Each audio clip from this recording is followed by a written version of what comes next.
स्वागत आहे विद्यार्थी मित्रांनो. तुम्ही पण 10वीच्या पेपरची चिंता करत आहात का? तुम्हालाही तुमचा पेपर कसा जाईल याची काळजी वाटत आहे का? तर आपण या व्हिडिओमध्ये सर्व माहिती पाहणार आहोत. स्पेसिफिकली आपण या व्हिडिओमध्ये मराठी विषयाविषयी सर्व माहिती पाहणार आहोत. म्हणजे येणाऱ्या बोर्डाच्या परीक्षेमध्ये तुमचा मराठीचा पेपर कशा प्रकारे येऊ शकतो आणि तुम्हाला कसे वेळेचे नियोजन करून मराठीचा पेपर हा 80 मार्क पैकी 80 मार्क भेटतील असं तुम्हाला लिहायचं आहे, याविषयी संपूर्ण माहिती आपण या व्हिडिओमध्ये पाहणार आहोत. त्यामुळे तुम्ही हा व्हिडिओ शेवटपर्यंत नक्कीच पहा. आपण वेळ न घालवता लगेच सुरुवात करूया की तुमचा मराठीचा पेपर 100 मार्कचा कशा प्रकारे असतो. जसं की तुम्हाला माहित आहे, मराठीचा पेपर हा तुमचा पहिला पेपर असतो. यामुळे काही प्रमाणात भीतीचे वातावरण प्रत्येक मुलामध्ये असते, कारण अशा प्रकारचा पेपर त्यांनी त्यांच्या आयुष्यामध्ये कधीच दिलेला नसतो. त्यामुळे तुम्हालाही भीती वाटत असेल. त्यामुळे तुम्ही घाबरण्याचे काही कारण नाही. या व्हिडिओमध्ये आपण सर्व माहिती पाहणार आहोत. तर मित्रांनो, सर्वात महत्त्वाची गोष्ट ती म्हणजे तुम्हाला हे माहीत असणे गरजेचे आहे, जो तुमचा 100 मार्कचा मराठीचा पेपर आहे कसा प्रकारे डिवाइड झालेला आहे हे तुम्हाला माहीत असणे गरजेचे आहे. जसं की तुमचा 100 मार्कचा मराठीचा पेपर हा 80 मार्क हा लेखी परीक्षा आणि 20 मार्क हा तुम्हाला शाळेमधून भेटणारे 20 मार्क. जसं मी तुम्हाला बोललो, तुम्हाला शाळेकडून 20 मार्क मिळतात. तर ते तुम्हाला शाळेकडून न अभ्यास करता 20 मार्क मिळतात का? तर मित्रांनो, याचे उत्तर आहे नाही. यासाठी सुद्धा तुम्हाला अभ्यास तर करावाच लागतो. म्हणजे जे 20 मार्क तुम्हाला शाळेकडून मिळणार आहेत त्यापैकी 10 मार्क हे स्वाध्यायावर असतात. म्हणजे तुम्ही जो स्वाध्याय पूर्ण केलेला असतो, ज्याला गृहपाठ वगैरे तुम्ही त्याला बोलता, त्यावर ते तुम्हाला 10 मार्क दिले जातात. आणि उरलेले 10 मार्क कुठे असतात? तर उरलेले 10 मार्क हे तुमची एक शुद्ध लेखनाची परीक्षा होते. म्हणजे तुम्हाला काही शब्द दिले जातात तुमच्या शिक्षकांद्वारे, ते तुम्हाला लिहायचे असतात. आणि बरोबरच त्यासाठी तुम्हाला किती मार्क मिळतात? तर त्यासाठी मिळतात 5 मार्क. तर उरलेले 5 मार्क कुठे असतात? तर त्यासाठी तुम्हाला एक विषयावर 5 मिनिटं भाषण करायचं असतं. तुमचे शिक्षक तुम्हाला एक टॉपिक देतात, त्यावर तुम्हाला 5 ते 6 मिनिटं भाषण केल्यानंतर तुम्हाला ते 5 मार्क मिळतात. अशा प्रकारे तुमचे 10 मार्क हे तुमचे स्वाध्यायाचे असतात, 5 मार्क हे तुमचे शुद्ध लेखनाचे असतात आणि 5 मार्क हे तुमचे एखाद्या टॉपिकवर भाषण केल्यानंतर तुम्हाला ते मिळतात. असे मिळून तुम्हाला ते 20 मार्क दिले जातात. आता 100 पैकी 20 मार्क कुठे मिळतात हे तर आपण आता पाहिले. उरलेले 80 मार्क कसे मिळवायचे, त्यासाठी तुमचा लेखी पेपर कसा असतो याविषयी आपण आता माहिती पाहूया. तर आता आपण बोलत आहोत तुमचे 80 मार्कच्या लेखी परीक्षेविषयी. तर 80 मार्कची जी लेखी परीक्षा आहे ते तुम्हाला बोर्डाच्या सेंटरवर जाऊन द्यायची आहे. तर मित्रांनो, आता आपण पाहूया की तुम्हाला लेखी परीक्षेमध्ये म्हणजेच 80 मार्कच्या पेपरमध्ये तुम्हाला 75 पेक्षा अधिक मार्क कशा प्रकारे मिळू शकतात. यासाठी सर्वात अगोदर तुम्हाला तुमच्या मराठीच्या पाठ्यपुस्तकामध्ये किती धडे, किती कविता आणि किती स्थूल वाचन आहेत हे माहीत असणे गरजेचे आहे. जर तुम्ही 10वीचं मराठीचं पाठ्यपुस्तक पाहिलं, तुम्ही जे पण अभ्यासलं आहे पूर्ण वर्षभर, त्यामध्ये एकूण 12 धडे आहेत, 7 कविता आहेत आणि 4 स्थूल वाचन आहेत.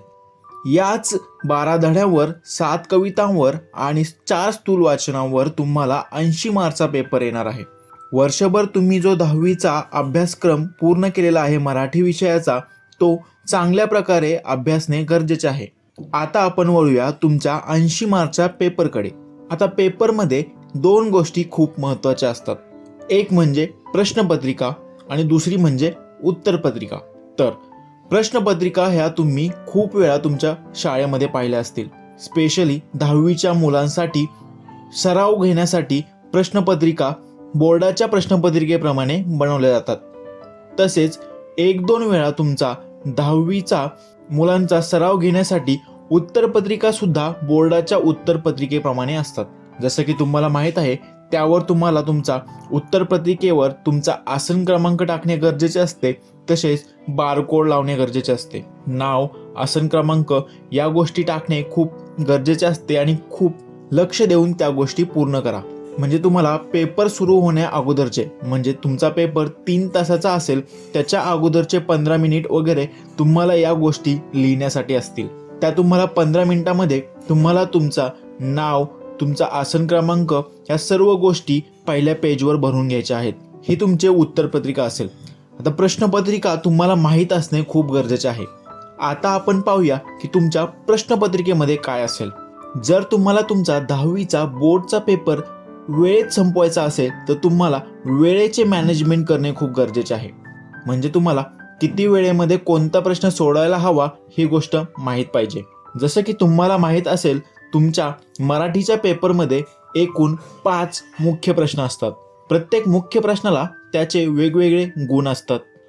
आपण सुरुवात करूया प्रश्न क्रमांक 1 पासून आणि पुढे आपण प्रश्न क्रमांक 2, 3, 4 आणि 5 हे सुद्धा पाहूया. बऱ्याचदा उत्तरपत्रिकेमध्ये तुम्ही पाहिलं असेल, खूप सारे विद्यार्थी डायरेक्ट निबंधापासून प्रश्न सॉल्व करायला सुरुवात करतात. परंतु एक चांगली गोष्ट ती सांगायची म्हणजे जर तुम्ही प्रश्न क्रमांक 1 पासून खाली अनुक्रमाने म्हणजेच प्रश्न क्रमांक 1, 2, 3, 4, 5 असे प्रश्न जर तुम्ही सोडवत गेलात तर तो पेपर हा चांगला प्रेझेंट होऊ शकतो. त्यामुळे आपण सुद्धा प्रश्न क्रमांक 1 पासून सुरुवात करूया. आता तुमचा पहिला प्रश्न हा गद्य विभागावर म्हणजेच यामध्ये तुम्हाला फक्त धड्यांवरील प्रश्नाचे उत्तरे तुम्हाला इथे लिहायचे असतात. प्रश्न क्रमांक 1 हा तुमचा जवळपास 18 गुणांसाठी असतो.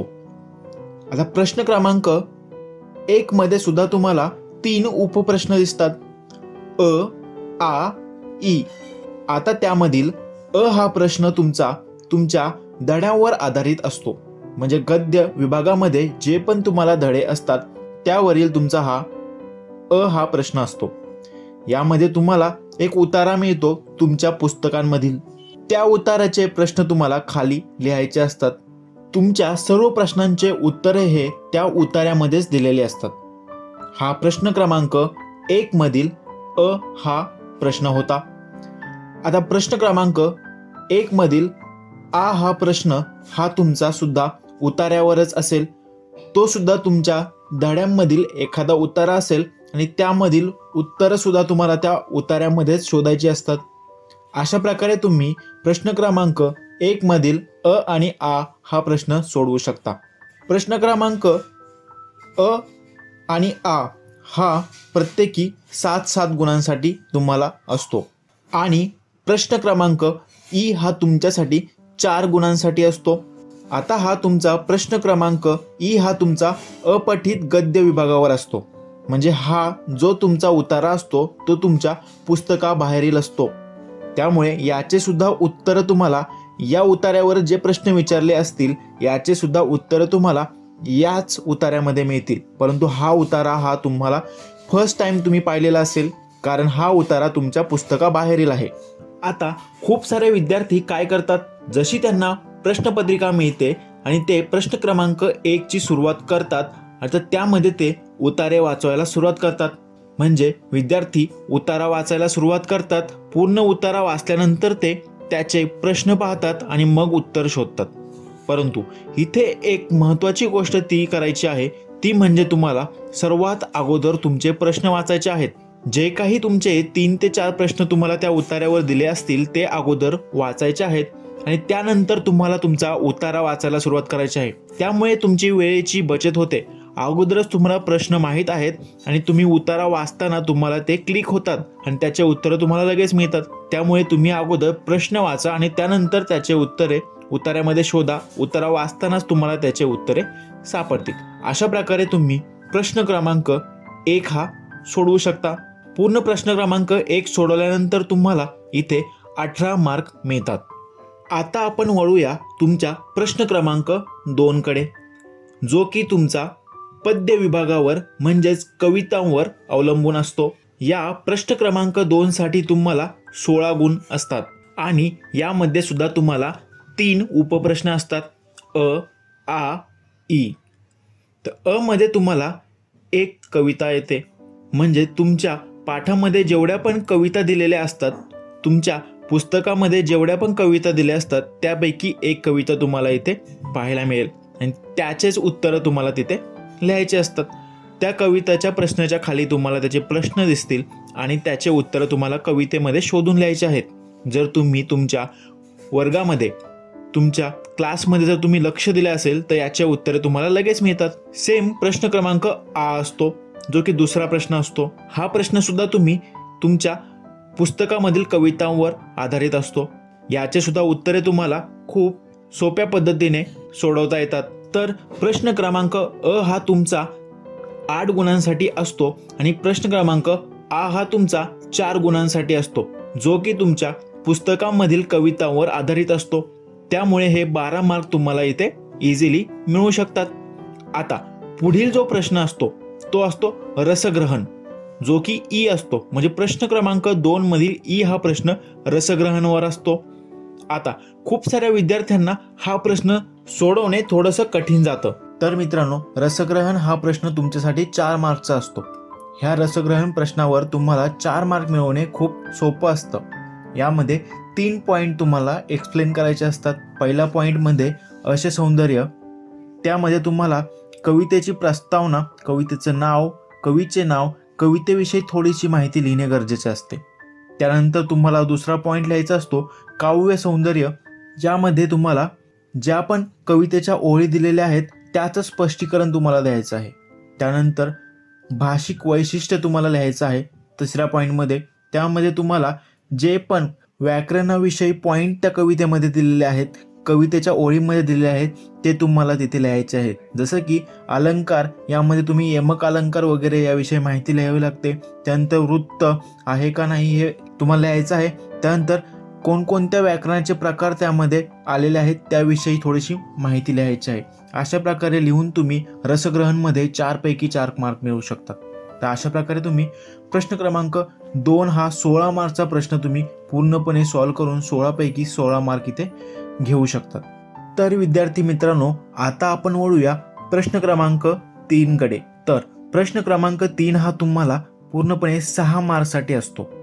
यामध्ये तुम्हाला 3 उपप्रश्न पाहायला मिळतील आणि हा प्रश्न तुमचा स्थूल वाचन यावर आधारित असतो. तर या प्रश्नामध्ये तुम्हाला 3 उपप्रश्न विचारले जातात.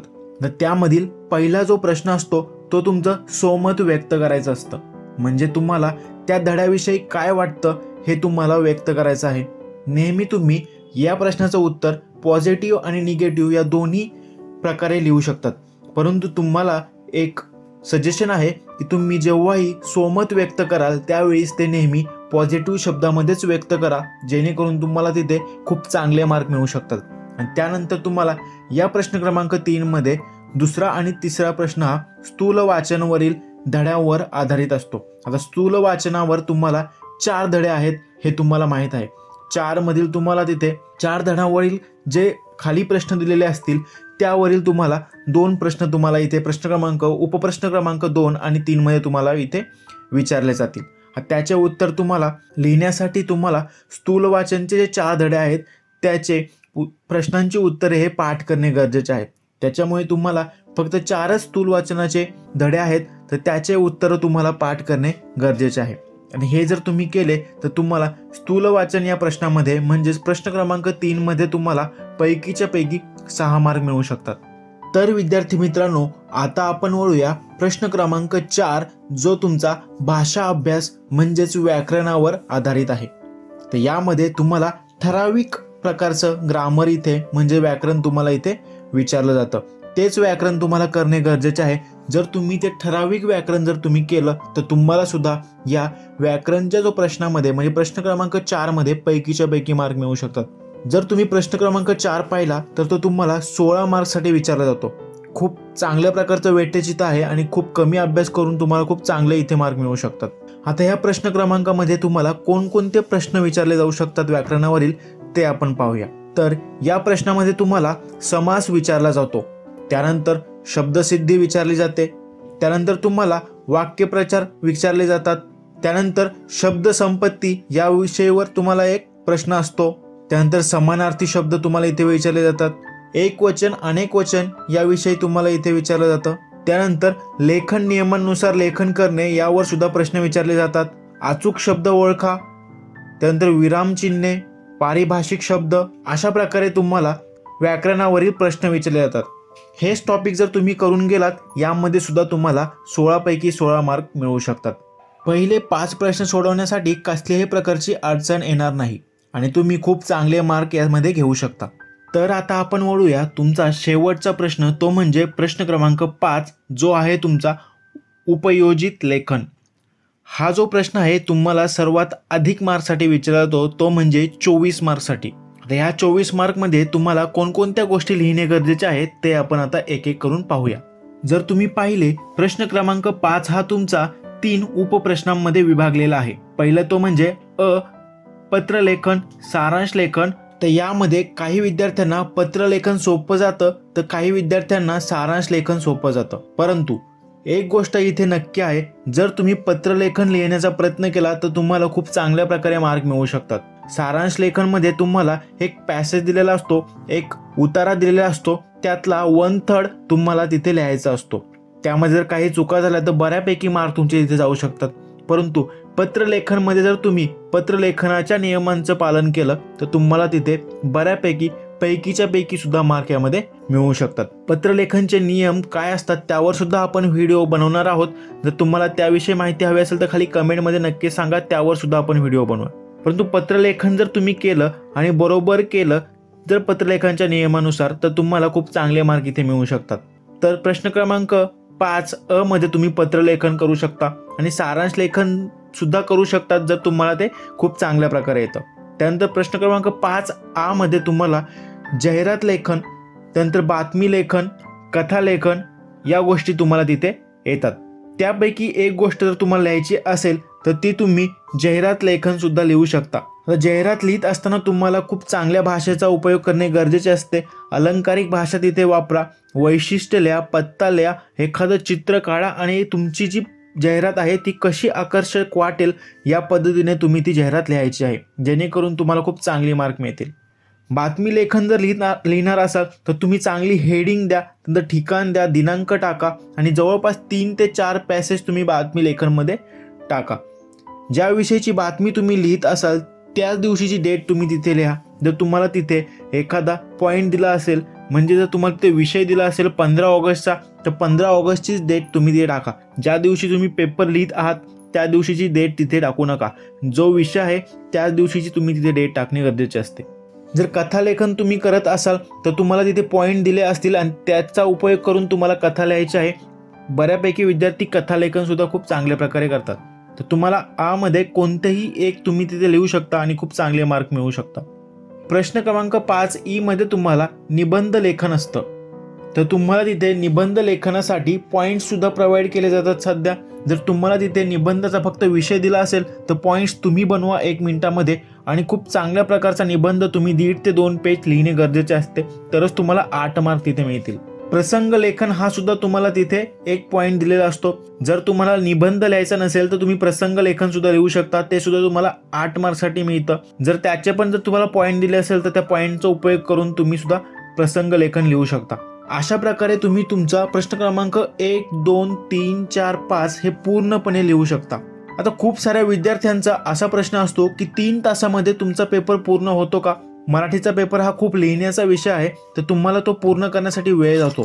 यासाठीच तुम्ही तुमचे वेळेचे नियोजन कसे करू शकता याविषयी आपण थोडीशी माहिती पाहूया. जर आपण पाहिलं इथे तुमचे पहिले 2 प्रश्न हे 34 मार्क्ससाठी असतात आणि तिसरा, चौथा, 5वा हे 3 प्रश्न हे 46 मार्क्सचे असतात. तर तुम्हाला प्रत्येक प्रश्न किती मिनिटात पूर्ण झाला पाहिजे हे जर सांगायचं झालं तर तुमचा हा प्रश्न क्रमांक 1 जो तुमचा धड्यावरील प्रश्न विचारलेले असतात तो तुमचा 40 मिनिटांमध्ये पूर्ण होणे गरजेचे असते. त्यानंतर प्रश्न क्रमांक 2 हा कवितेवरील प्रश्न आहे, ते 45 मिनिटांमध्ये पूर्ण करणे गरजेचे आहे. तर प्रश्न क्रमांक 3 हा स्थूल वाचन आहे, तो खूप 6 मार्क्ससाठी असतो, तो खूप कमी मार्क्ससाठी असतो, तर तो तुमचा 15 मिनिटांमध्ये पूर्ण करणे गरजेचे आहे.